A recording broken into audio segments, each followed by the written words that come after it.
record. Hello, welcome to Gary's Glorious Golden Nuggets podcast, where we believe success leaves clues. Today we have Paul Flatman, who is an internet entrepreneur who resides in the Irish Republic. And the wonderful thing is he is a man of many careers. Started out in landscaping, moved off to becoming a correspondent in Lebanon in the early 70s when things got kind of exciting, went back to London, became a photographer in a studio, moved on to getting a doctorate in molecular biology. And then after doing some volunteer work with the Irish Coast Guard and becoming a coxswain and a rescue climber on cliffs, he's back into being a landscaper, which he really enjoys. But he also runs an online business. And so that is what we're going to be talking about today. So I'd like to welcome you to the show, Paul. Thanks, Gary. It's nice to be here. So what I would like to do, if you don't mind, I have just my first question. I'd just like to get right to the point with you. And that is, what is the one thing you wish you had known when you began your online entrepreneurship? I suppose I wish that I had known that it would work because it has worked and it does work.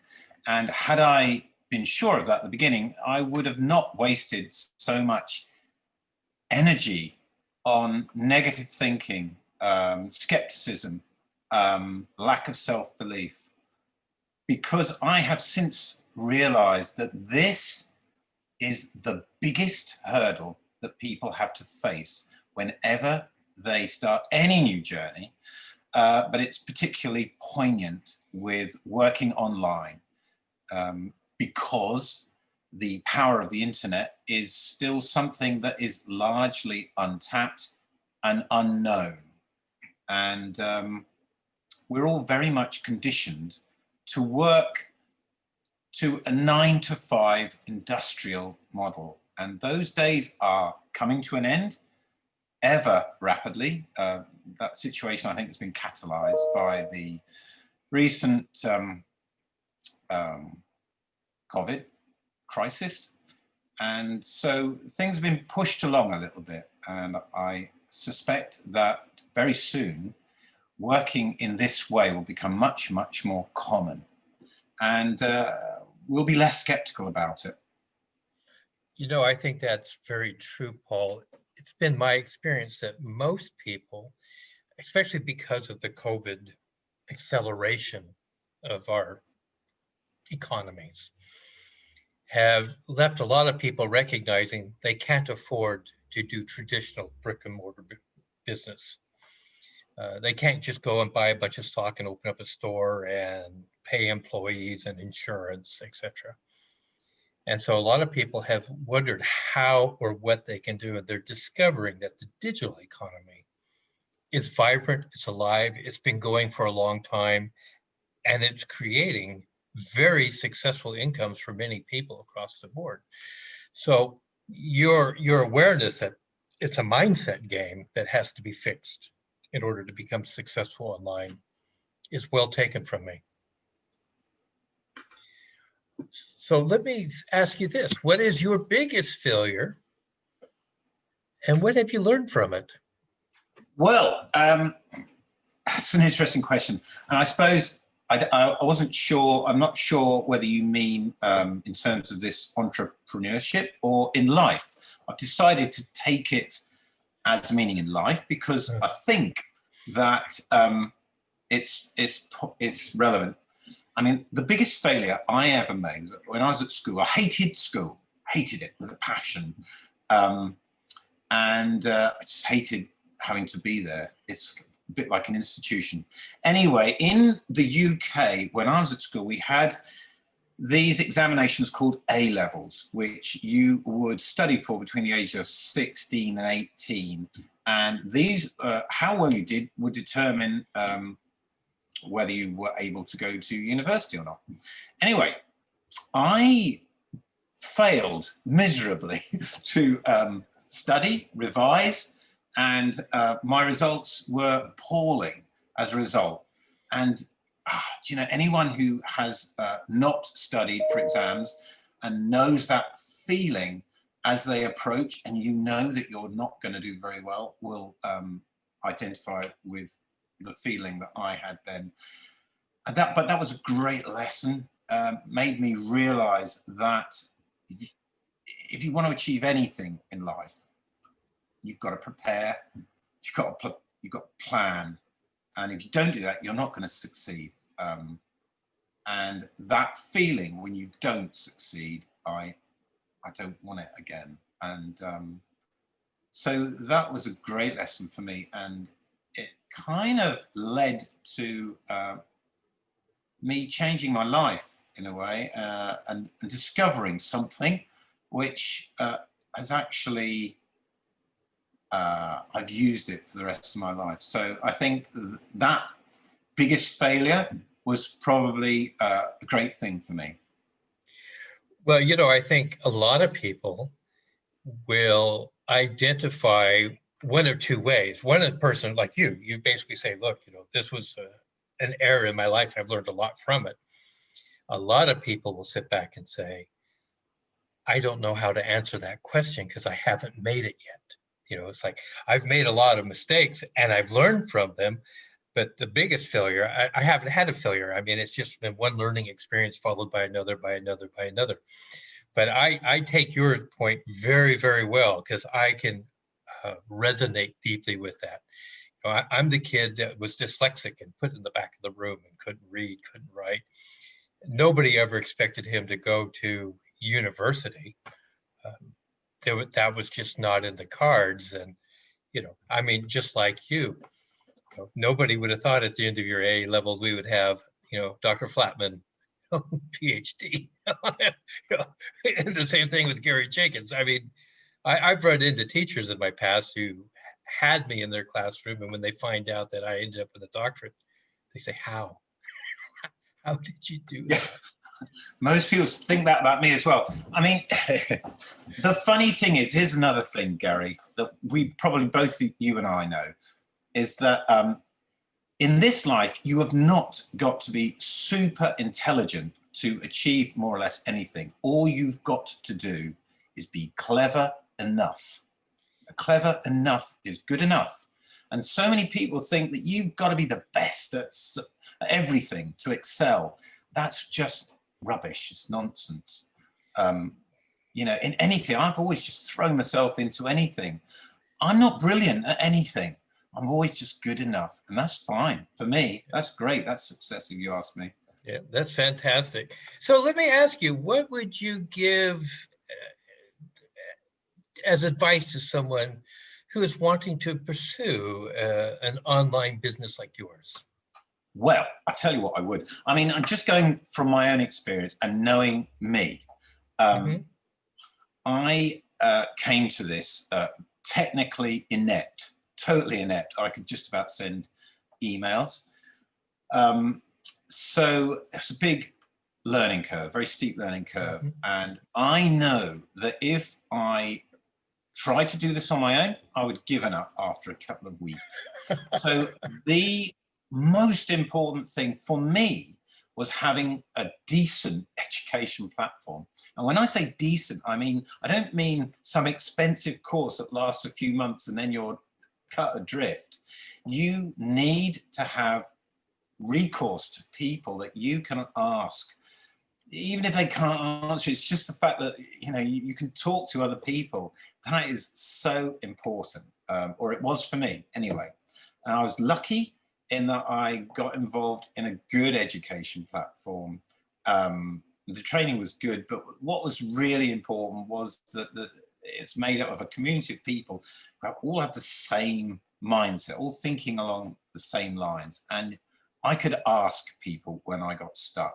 When I felt overwhelmed, I could ask people, and I could see that others were feeling the same way. And somehow that normalized it for me. Okay.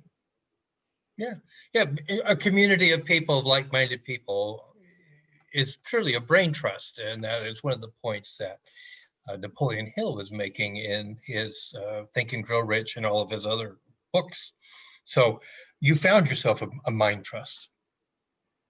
Yeah, it's a bit one of my soapboxes is that I read this book many years ago, Richard Dawkins, The Selfish Gene, and one of the points he makes that made a big impression on me was that the best survival strategy is one based on cooperation.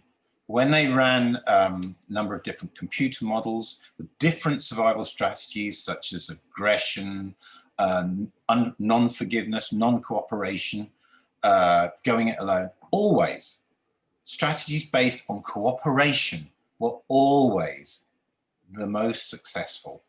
And we are going to find, now that we have global problems, such as the environment, that the only way that we are going to address global problems is by cooperation at a global level, which is interesting because there seems to be a lot of pressure recently back towards autonomy or nationalism.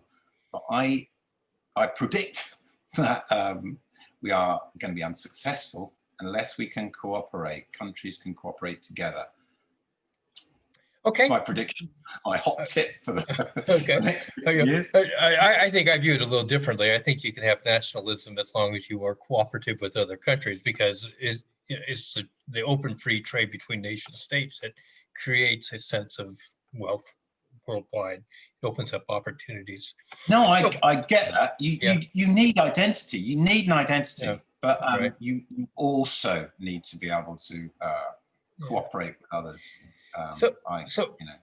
Here we are. Let me just ask you, because this one I think segues really well into what we're talking about, at least a flavor for me, is what are the best resources that have helped you along your way?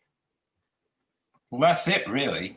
Cooperation. The community that I was part of, for sure, are the best resources. Because you can learn anything these days. The internet is fantastic. All the information you need to build any sort of online business, all out there. And it's all free. But what you don't have is the guidance and help and feeling that you're not alone that you get with the community. So yeah, that is by far the best resource that you can invest in if you want to build I an agree online. with you. I agree with you, because entrepreneurs should actually be called solopreneurs for the most part, because they're just working alone. People online seem to always be working alone. But if you can find a community like you're discussing, you don't feel alone anymore, and you have a good resource there, just an excellent resource to find out what you don't know. I discovered that in my landscaping job, actually, Gary. When I first started out, I worked on my own, and then the jobs got bigger, and I had to start working with other people. And now there are 11 of us, and when the beauty of being able to sit down and actually everyone discuss a project, a particular problem within it, and sort of listen to everybody's point of view is the way to solve problems. It's so anyone who thinks that they have all the answers and that they alone are going to solve a problem, I think is limiting themselves. Okay, well, great. Another great segue, because we're talking about other people. Who are the three people who have most helped you along your path? Well, I suppose people within the community, but not just that. I mean, individuals within the community, for sure, have helped me. And also, I think, do you want me to name people? I'm just asking you to answer a question however you want to answer it. Well, definitely, If you you want know, to give a name to somebody, good. But the problem is you name three and you should have named 10 or 15. exactly. And I can't name individuals because everyone sort of helps in a certain way. But I tell you one person, or the writings of one person that have made a big impression on me, and that's Michael Singer, The Untethered Soul. I loved reading his books and listening to an audio book, The Surrender Experiment, or Living the Surrender Experiment. I'm not actually sure what it is, what the title is, but it's a series of 8 lectures. And it's very much about mindset. And that it very much links to what a lot of people say. It's just framed in different ways. When you listen to what Eckhart Tolle says, and other people who talk about mindfulness, they're framing the same thing in a different way. And this is something that was relatively new to me, and I find it extremely helpful. I think that's true. I do believe that people who lead are people who read. And there is an awful lot of wisdom in a lot of books that we can pick up along the way. Really good authors. And the truth of the matter is not everybody has read all the books. And so what I know and what you know, based upon what other people have shared with us through their written wisdom. I think that's true. I mean, I'm not a big fan of autobiographies, but the few that I have read, I can remember. So they must have made a big impression, and they have influenced me, for sure. Yeah. When I was a kid, right, my parents they subscribed to a book club where you'd get these big hardbacks. And I remember one they had was called Reach for the Sky. An autobiography or a biography of Douglas Bader, World War II fighter pilot. That made a huge impression on me, actually. He was someone who lost his legs before the Second World War in a plane crash, but he didn't give a monkeys about that. He got back in the plane and he became one of the top pilots in the Second World War and was shot down twice, captured, escaped with no legs. And I just, I just find people like that very, very inspirational. Yeah, we all have heroes of all kinds. So what is the most common myth about your career path that you just want to debunk? Well, I suppose the common myth about online entrepreneurship is that it's all a scam. And there are a lot of scams out there. There are a lot of people telling you you can get rich quick, which is utter nonsense. But the fact is, this is just another career.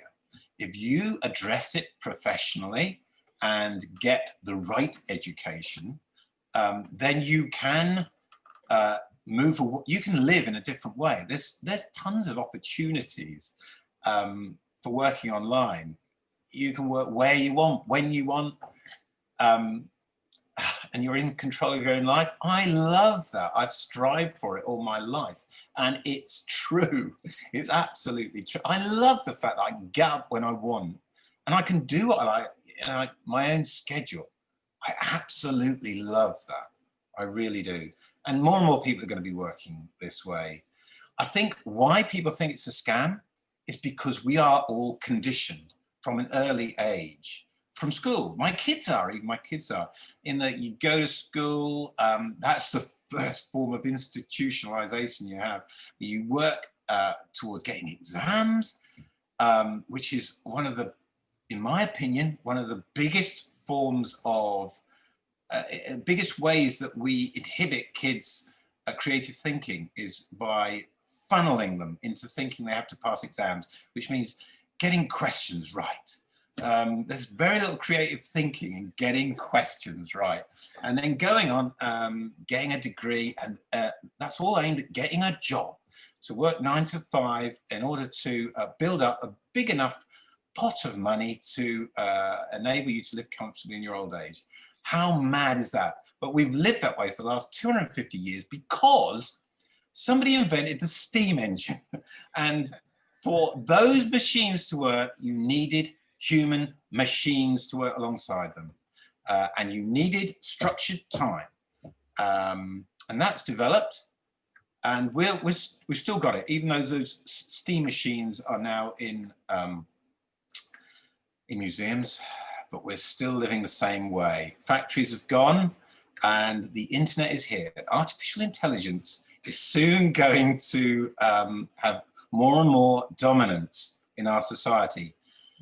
And suddenly, if we don't wake up and realize that we need other factors that we have flexibility and adaptability within us. If we can embrace that in school kids at that level, then we have a chance. But if we can't, if we keep teaching kids that it's all about answering questions, then we're going to come up against a brick wall, because an algorithm will be able to do what, say, a lawyer might take a lawyer 3 weeks. An algorithm can do it in a nanosecond. So we're going to need to be a little bit more adaptable and flexible and use something more of the gifts that we have. That was a bit of a rant. Well, a bit of a rant, but that's okay, because really, I think the last part was a real golden nugget, where you say, using the gifts, how many occupations have you been in, how many jobs you've had, where they hire you for your intelligence, your creativity, your passion. And as soon as you got in, they told you, this is how you have to think, this is how you have to act, this is how you have to do, and don't work outside of that box. And all of a sudden, you're stifled. It's just like, well, what do? I can't be creative. I can't have my passion going, and I have to follow the rules. And so what did my intelligence have to do with any of this? So I'll tell you something. Here's another golden nugget. I mean, when I was at Cambridge, I was really lucky in that I trained at one of the most famous laboratories in the world. It's called the Laboratory of Molecular Biology, where the double helix was discovered. And I think they've had 10 or 11 Nobel Prize winners. Anyway, of all the people that I came across who were doing PhDs, the most interesting people by a mile were people who had been home educated, who had not been exposed to the school system. And I mean, I've got nothing against schools per se, you know, we need them, but I do think that they narrow our thinking. They condition us unnecessarily, and they're pushing our kids in the wrong direction now. all right. So let me ask you, if you could step into my shoes and you were the interviewer, what question would you ask yourself that I haven't asked you? Was it fun? And, you know, I think to do anything, it has to be fun.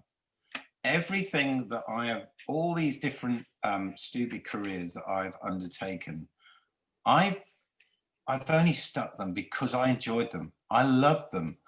I love landscaping with a passion, love plants. I love the Coast Guard. I love abseiling down vertical walls. And I've really enjoyed this entrepreneurship. And you need to, if you're gonna step outside your comfort zone, which you have to, for any new thing you do, it has to be fun. Otherwise you are not gonna stick it. So if anybody is planning to try something new, then for God's sake, make sure it's something that excites you, something that interests you. Absolutely. Oh my goodness. So how can our listeners contact you online if you've pricked their interest and they want to find out what the heck you're doing? Well, my website is called the1minutemile.com, the one numeral hyphen minutemile.com. I'm starting a new business soon, actually, with my son, who spent the last few years on PlayStation, and we bought a drone And it's paying off now because he's a brilliant drone pilot. We're planning to make drone footage, and we're working with another guy who's a very talented sound engineer who's going to put together music, and we are going to put together visuals and music with a view to, I mean, I'm very interested now in mindset and the ability to step outside your comfort zone. And in order to do that, you have to overcome this genetic programming we have, this negative mental bias that we all inherit it. Because eons ago, it was genetically advantageous. We were preyed upon. You were more likely to survive if you were very cautious, less likely to be eaten by a saber-toothed tiger or attacked by other people. But that negative bias is not so useful if you just want to go camping in the Lake District. Or, you know, it doesn't do us any favors now. And so I want to develop some sort of business that helps us overcome that. And it's sort of inspired by what I've learned from Michael Singer, what I've learned about our ability to recognize, be aware of ourselves. And one of the keys to doing that, I think, is mindfulness, meditation. And so we're going to try and produce music with binaural beats, which help people meditate, help people relax, de-stress, relieve anxiety, sleep better. All the things that lead to a happier life and hopefully a more creative and fruitful life. So that's our latest business that I'm going to build with my son. I'm really excited about it. Well, let me get down to the crux of everything at this point, because I give everybody 2 minutes to just let you tell the world uninterrupted whatever you want to tell the world. Doesn't have to be about being an entrepreneur. It can just be about philosophical thoughts, whatever. We've kind of worked our way here. So here you go. You now have 2 minutes time to reveal to the world what you would like to have them hear. I suppose I touched on it earlier.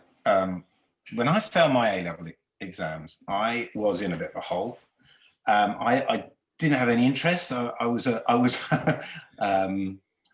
you know, I lived we weren't very wealthy. We lived in a council estate, and I was a boring kid. All I was interested in was photography. I loved photography, taught myself how to take pictures, set up a dark room in my bedroom. I feel sorry for my brother because he shared it with me. And I was fascinated. I wanted a bit of excitement. I was fascinated by war photographers like Tim Page, Don McCullen. I just wanted that sort of excitement because I needed to escape from my very, very boring life as I perceived it at the time. And I was watching the telly once. This wasn't the 70s, actually, Gary. This was the early 80s, 1983. I was watching BBC News, and there was a war going on in Lebanon. And I thought, right, that's my chance. I am going to be a war photographer. And the next day, I went to London. And on a train, never been on a train before. Anyway, I went straight to the Lebanese embassy to get a visa. No, I didn't actually. I went straight to the Lebanese airport to buy a ticket, and they said I needed a visa. So I went to the Lebanese embassy, and they just laughed at me and said, I was 19. They said, you need to be a qualified photographer. You need to be working for a paper. You need to have professional credibility. And it was cold, it was November. I didn't have anything else to do. I bought a ticket home that evening. So I thought I might as well, you know, try and get all these things. So I phoned out all the editors I could find in Yellow Pages at the time. You needed 2p phone boxes. Eventually, one foreign editor agreed to see me, Daily Mirror, and he actually gave me a letter saying I was working for him. So I phoned up the NUJ, National Union of Journalists, and they said, get over here. Jumped on a tube, went over there. They gave me temporary membership from the NUJ, a card. So that's great. I had everything. I raced back to the Lebanese embassy. I couldn't believe it, but they gave me a visa. So I raced back to the Lebanese airline, and they gave me a ticket. And I went home and I thought, that's good. That was a good day's work. And what that showed me, that one lesson that day, is that you can do anything if you are driven enough. That day I was driven. Nothing was going to stop me. And that was a lesson that has got me through life. When I wanted to go to Cambridge, I didn't have any A-levels, but I decided, I had a 7-year plan. This is what I'm going to do. I'm going to go back to school, get my A-levels. I'm going to go get a degree. I'll get a first-class degree, and then I will get in at Cambridge. And that is exactly what I did, because I had a plan and I believed that I could do anything. So my message, and I'm not that clever, I'm just good enough. My message to the world is you can achieve anything. Just find something you really want to do, work out a plan, and you will do it. You will do it. The what and the why are so important, and the how, it's just something that happens along the way. That's all there is to it. I think you do need a bit of you need a working plan, that's for sure, Gary. Yeah, well, you did have a working plan. You just kept following from one direction to another. Great story. Well, ladies and gentlemen, that's our time today. Thank you very much, Dr. Paul Flatman, for attending today, sharing your bits of wisdom and your life philosophy. And we will be back with you in 2 days with our next episode. Thank you very much. Thanks, Gary. Bye.